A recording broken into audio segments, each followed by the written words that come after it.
یعنی خدا اپنی ذات میں یکتا ہے، اس کا کوئی بھی شریک نہیں ہے، اس کا کوئی بھی نظیر نہیں ہے، اس جیسا کوئی بھی نہیں ہے. یہ توحید ذاتی ہے. توحید خالقیت کیا ہے؟ توحید خالقیت سے مراد یہ ہے کہ صفحہ ہستی کے اندر خالق بالذات فقط خدا کی ذات ہے. خالق بالذات، خالق بالذات، اس لفظ پہ توجہ کریں. اس کے علاوہ کوئی بھی مستقل فاعل نہیں ہے. یہ توحید در خالقیت ہے.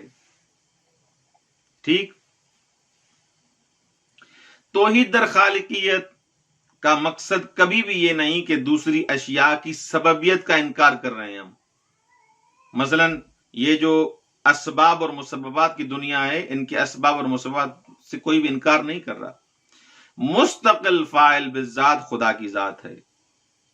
ورنہ آپ یہ جو کام دنیا میں کرتے ہیں، یہ کیا کہتے ہیں؟ لا حول ولا قوت الا باللہ. لا حول ولا قوت الا باللہ. ہر پنجگانہ نماز میں، ہر نماز میں آپ پڑھتے ہیں لا حول ولا قوت الا باللہ. کوئی حول اور قوت نہیں مگر رب جلیل کی جانب سے. ہر قدرت اور طاقت خدا کی طرف سے ہے. اس میں کوئی شک نہیں ہے. کوئی متکلم، کوئی فیلسوف، کوئی عارف، کوئی عالم دین اس چیز میں انکار نہیں کرے گا. ہر حول، ہر قوت، ہر طاقت اور قدرت خدا کی طرف سے ہے. ایک آیت میں ہے اللہ خالق کل شیء وہو علی کل شیء وکیل. ہر چیز کا خالق خداوند متعال ہے. هو اللہ الخالق البارئ المصور له الاسماء الحسنى. یہ ساری توحید در خالقیت کی مثالیں. آتے ہیں توحید ربوبی کی طرف. توحید ربوبی کیا ہے؟ توحید ربوبی سے مراد یہ ہے کہ اس عالم کا، اس کائنات کا مدبر، چلانے والا ایک ہے. پوری کائنات کی جو تدبیر ہے اس میں اس کا کوئی شریک نہیں ہے. اچھا، یہ توحید ربوبی ہو گئی. اچھا، یہاں پر اصل بات یہاں پر سمجھنے کی ہے، وہ یہ ہے کہ ہم قرآن کی کئی آیات دیکھتے ہیں کہ جس میں فالمدبرات امرن، ادھر کہا گیا کہ مدبر ایک ہی ہے، خالق ایک ہی ہے، درست. لیکن قرآن کی آپ آیات دیکھ لیں، فالمدبرات امرن، ملک الموت کے لیے کہا گیا ہے کہ وہ مارتا ہے. ہو ایک جگہ آپ کہہ رہے ہیں کہ خالق، مالک، مارنے والا، زندہ کرنے والا، خلق کرنے والا فقط خدا ہے. دوسری طرف اسی قرآن میں آیات موجود ہیں، میں آپ کے سامنے پڑھتا ہوں آیات، قرآن سے پڑھتا ہوں آیات، ان میں موجود ہے کہ ملک الموت مارتا ہے، رسول مارتے ہیں. ہو حضرت عیسیٰ علیہ السلام کی طرف تخلق کی نسبت دی گئی ہے، حضرت ملک الموت کی طرف مارنے کی نسبت دی گئی ہے. حضرت سلیمان علیہ آلاف التحیت والثناء کی طرف نسبت دی گئی ہے کہ یہ امور اس کے امر سے چلتے ہیں، یہ ہوا اس کے امر سے چلتی ہے، تجری بامرہ. تو اب یہاں پر سوال یہ ہے کہ ایک جگہ آپ کہہ رہے ہیں کہ تدبیر کرنے والا خدا ہے، ایک جگہ قرآن کی آیت میں ہے کہ مدبرات امرن، خلق کرنے والا حضرت عیسیٰ ہے، ہوا کو مسخر کیا گیا حضرت سلیمان کے لیے، اس کے امر سے ہوا چلتی تھی. تو پھر تدبیر کرنے والا کون ہے؟ مشرکین کے یہاں پر مختلف عقائد تھے. ان کا عقیدہ یہ تھا کہ خدا نے کائنات کو خلق کر کے ملائکہ کے حوالے کر دیا ہے. اب کائنات کی تدبیر خدا کے ہاتھ میں نہیں ہے، نعوذ باللہ. یہ کون کہتے تھے؟ مشرکین. وہی یعنی اس کائنات کو چلا رہے ہیں. اب الیاذ باللہ خدا کا کوئی تعلق نہیں ہے. اسے کہتے ہیں شرک فی الربوبیہ. یہ مشرک ہیں، ان سے ہمارا کوئی تعلق نہیں ہے. یہاں پر ایک بات ذہن میں رکھنی چاہیے کہ عالم اسباب اور مسببات میں ہیں ہم.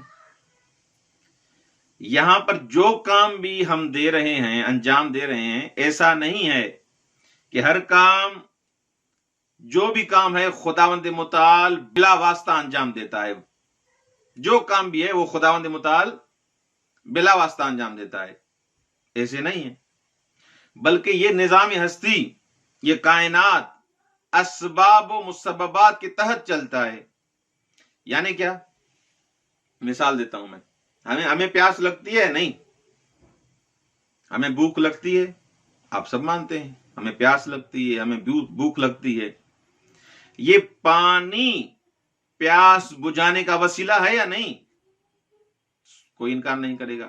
پانی پیئیں گے تو آپ کی پیاس بجھے گی.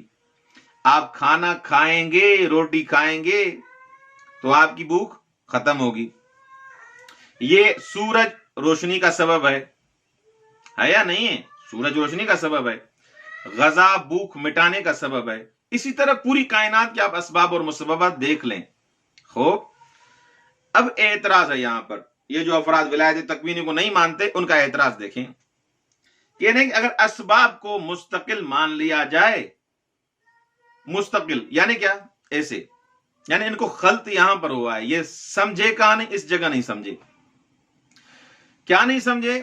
وہ یہ نہیں سمجھے کہ اگر ہم اس شخص کو، اس ملائک کو، اس ملک کو، اس فرشتے کو مستقل مان لیں کہ اس کا خدا کے ساتھ کوئی تعلق نہیں ہے، یہی چلا رہا ہے، یا مثلا سب کچھ اسی کے ہاتھ میں ہے، تو یہ شرک ہے. اس میں کوئی شک نہیں. پھر تضاد ہے عقیدوں میں. یعنی وہاں پر جو کہا گیا کہ توحید فی الربوبیہ، چلانے والا فقط خدا ہے، اور ادھر جو کہا گیا کہ ملائکہ چلا رہے ہیں، ملائکہ مارتے ہیں، خوب رزق دیتے ہیں، تو اس میں اگر یہ مان لیا جائے کہ ملائکہ مستقل ہیں خدا سے تو یہ شرک ہے. لیکن اگر یہ کہیں ہم کہ یہ ملائکہ اہل بیت علیہ السلام، انبیاء یا وہ افراد جنہوں نے اپنے نفوس کو پاکیزہ بنا لیا ہے، جن کی روحیں پاک ہیں، انہوں نے اپنے وجود کو اتنا پاکیزہ بنا لیا ہے کہ خداوند متعال نے ان کو یہ کرامت عطا کی ہے کہ کائنات میں تصرف کر سکتے ہیں. یہ جو تصرف کرتے ہیں یہ خدا کے دروا کے طول میں ہے. یہ فاعل بالمستقل بالذات نہیں ہے، بلکہ یعنی خداوند متعال نے ان کو طاقت دی ہے. ان کی اپنی طاقت، اپنی قدرت بالذات نہیں ہے. یعنی کیا؟ یعنی اگر خداوند متعال ان کو طاقت نہ دیتا، خداوند متعال ان کو قدرت نہ دیتا، تو ایک لحظے کے لیے بھی کچھ بھی انجام نہ دے سکتے. یہ ہے توحید ربوبی. اچھا، یہاں پر سوال یہ ہے کہ یہ جو کام انجام دے رہے ہیں، مثلا میں پانی پی رہا ہوں، تو یہ میرا پانی پینا، کھانا پینا، اس کا پانی پینے کا میں فاعل ہوں یا نہیں ہوں؟ یعنی میں اگر کہہ رہا ہوں کہ انا شاربن، انا مثلا میں پانی پی رہا ہوں، اس شخص نے ذهب زید، زید گیا الی کربلا، کربلا کی طرف. یہاں کربلا جانے والا، پانی پینے والا، کھانا کھانے والا، درس پڑھانے والا کون ہے؟ خدا ہے یا یہ شخص ہے؟ آپ سب کہیں گے نہیں صحیح، یہ تو یہ شخص ہے، پانی تو یہ پی رہا ہے، مجلس یہ پڑھ رہا ہے، عزاداری یہ کر رہا ہے. ادھر کہہ رہے ہیں کہ سب چیزیں خدا وند متعال کر رہے ہیں، فاعل وہی ہے، قدرت تو اسی کی ہے. تو اس کو یہاں پر کیوں کہہ رہے ہیں کہ یہ فاعل ہے، یہ عزاداری کر رہا ہے، یہ مجلس پڑھ رہا ہے؟ کیوں کہہ رہے ہیں؟ سوال ہے. یہاں جو آپ کہہ رہے ہیں کہ یہ پانی پی رہا ہے، یہ مجلس پڑھ رہا ہے، یہ عزاداری کر رہا ہے، یہاں نسبت دے رہے ہیں کہ یہ مولا حسین کی عزاداری کر رہا ہے، یہ ذکر شبیری کر رہا ہے، اس کی طرف نسبت دے رہے ہیں جو یہ کام انجام دے رہا ہے. درست؟ ٹھیک. لیکن جب اہل بیت علیہ السلام اس کائنات میں تصرف کرتے ہیں، کوئی معجزات دکھاتے ہیں، کوئی کرامت دکھاتے ہیں، جیسے وہ قالین سے شیر آیا، اس شیر نے اس قالین، جو قالین تھی واقعاً قالین تھی، وہ کپڑا تھا، وہ دھاگے تھے، ان دھاگوں میں جان آئی مولا علی ابن موسیٰ الرضا علیہ الصلوۃ والسلام کے حکم سے، اور وہ شیر بن گیا اور اس شیر نے اس جادوگر کو نگل لیا۔ یہ کس کا فعل تھا؟ کس کے امر سے یہ کپڑا دھاگا شیر بنا؟ مولا رضا علیہ الصلوۃ والسلام کے حکم سے۔ اب ہمارا یہ نظریہ نہیں ہے کہ مولا رضا علیہ الصلوۃ والسلام نعوذ باللہ یہ خدا کے مقابلے میں آ گئے ہیں، ان کی طاقت اور قدرت خدا سے ہٹ کر ہے، نہیں، یہ دم بدم، لحظہ بلحظہ، سیکنڈ ب سیکنڈ خدا کے محتاج ہیں۔ لیکن یہاں پر جو فعل انجام دیا جا رہا ہے ان کی اس کرامت کی وجہ سے، ان کی پاکیزگی کی وجہ سے، ان کے اس مقام کی وجہ سے، انہوں نے جو ولایت تکوینی دکھائی، اس دھاگوں میں جان ڈالی، وہ بھی خداوند متعال نے ان کو طاقت دی ہوئی ہے، لیکن اس کا فائل حضرت مولا رضا علیہ السلام ہے یا نہیں ہے؟ قطعاً ہے۔ کیوں؟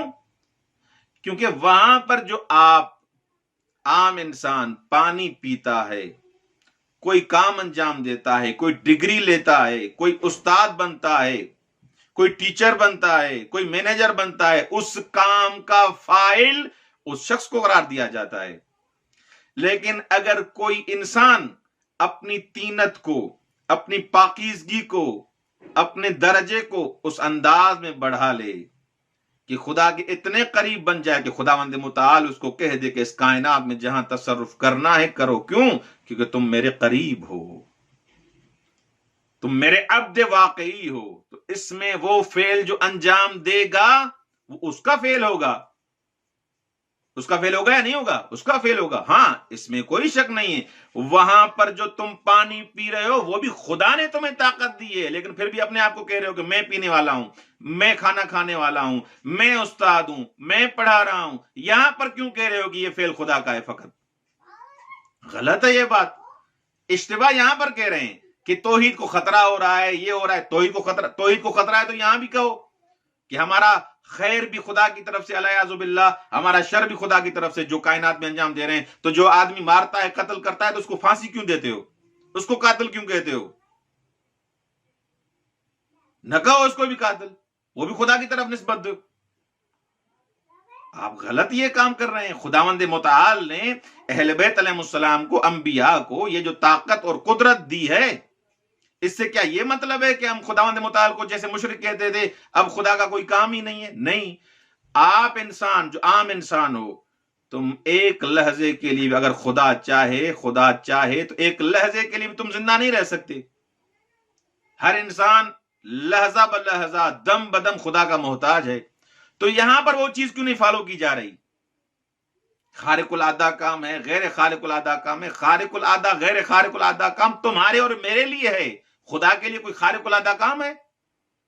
عادی کام، غیر عادی کام، یہ تمہارے اور میرے لیے کام ہے۔ جو انسان اپنے نفوذ کو پاکیزہ بنا لیتے ہیں ان کے لیے حجاب ہٹ جاتے ہیں، وہ کائنات میں تصرف کرتے ہیں، اور کئی مثالیں موجود ہیں، انہوں نے کائنات میں تصرف کیا ہے، وہ ان کے لیے حجابات ہٹ جاتے ہیں سارے۔ کئی ایسے علماء موجود ہیں، وہ کہتے ہیں کہ میں بیٹھا گھر ہوتا ہوں لیکن پورے عالم کو دیکھ رہا ہوتا ہوں۔ یہ کیا ہے؟ حجاب ہٹ گئے ہیں، یہ ظلمتوں کے حجاب، یہ گناہوں کے حجاب، یہ ہٹ گئے ہیں۔ اب وہ کائنات کو دیکھ رہا ہے، خداوند متعال نے اس کو وہ آنکھ عطا کی ہے کہ وہ حقیقتوں کو کما ہی دیکھ رہا ہے۔ یہ شرک ہے۔ جو انسان خدا کے قریب بنے، خداوند متعال اس کو انعام کے طور پر اور اس کو ابدیت کے اس ملکے کی وجہ سے یہ قدرت عطا کرے، یہ شرک ہے۔ توحید کو خود سمجھتے نہیں، اور ہر چیز کو ولایت تکوینی بھی شرک ہے، فلاں بھی شرک ہے، فلاں بھی شرک ہے۔ توحید کو سمجھو۔ ولایت تکوینی دروا کے توحید پرستوں کا عقیدہ ہے، جنہوں نے توحید کو سمجھا ہے۔ جو جب تک توحید کو نہیں مانے گا، ابدیت کے اس مقام تک نہیں پہنچے گا، اس کو ولایت تکوینی ملے گی ہی نہیں۔ اور ولایت تکوینی فقط اہل بیت علیہ السلام کے لیے نہیں ہے۔ ہمارا ماننا ہے کہ ہر انسان اگر اپنے نفس کو اتنا پاکیزہ بنا دے، خداوند متعال اس کو بالآخر یہ اتھارٹی دے دیتا ہے، کائنات میں بے حسب ہی اپنے حساب سے وہ تصرف کرے گا۔ اور آپ نے خود دیکھا ہے کائنات میں ایسے افراد، ایسے مومن موجود ہیں جو اس کائنات میں تصرف کرتے ہیں، اور قرآن کی کئی آیات اگر فرصت اب چونکہ کلپ لمبا ہو گیا، طولانی ہو گیا، ان سب چیزوں کو بیان میں نہیں کر سکتا. قرآن کی آیات موجود ہیں، قرآن کی آیات تلاوت. حضرت آصف برقیہ کا واقعہ کہ اس کے پاس علم کتاب تھا. علم کتاب کس نے دیا تھا؟ خدا نے دیا تھا. تو وہ کام جو انجام دے گا، تخت بلقیس لے کے آئے گا، وہ فعل اس کا نہیں ہے، خدا کا ہے. استغفر اللہ، اس نے فعل انجام دیا ہے. ہاں قدرت خدا نے دی ہے. یہ تم بیٹھے ہوئے ہو، کھانا کھا رہے ہو، یہ بھی تو خدا نے قدرت دی ہے. اپنے فعل کو نسبت اپنی طرف دے رہے ہو. آصف برقیہ اور مولا علی کے فعل کی خدا کی طرف نسبت دے رہے ہو. ابدیت کے اس مقام تک اگر آپ پہنچ جائیں گے تو توحید کو بھی سمجھیں گے اور ولایت تکوینی کو بھی سمجھیں گے. والسلام علیکم ورحمۃ اللہ وبرکاتہ.